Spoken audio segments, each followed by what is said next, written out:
Hello കൂട്ടുകാരെ, നമ്മളിന്നിവിടെ കാണിക്കാൻ പോകുന്നത് ചപ്പാത്തിയുടെയും ഒരു അടിപൊളി കടലക്കറിയുടെ റെസിപ്പിയാണ്. ചപ്പാത്തിക്ക് ആവശ്യമായിട്ടുള്ള മാവ് ഉപ്പും വെള്ളവും ചേർത്ത് കുഴച്ചെടുത്ത് മാറ്റി വയ്ക്കുക. കടലക്കറിക്കായിട്ട് സവാള, ഇഞ്ചി, വെളുത്തുള്ളി, തക്കാളിപ്പഴം എന്നിവ അരിഞ്ഞു വെച്ചു. അതിൻ്റെ കൂടെ നമ്മൾ തേങ്ങാക്കൊത്തും കൂടെ ചേർക്കുന്നുണ്ട്.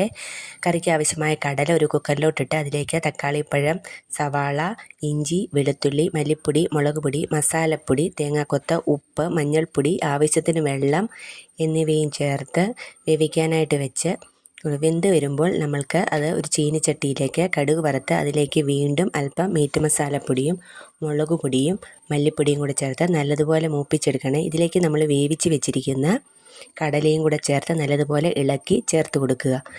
വെള്ളം ആവശ്യമുണ്ടെങ്കിൽ അപ്പം ചേർത്ത് കൊടുക്കാവേ.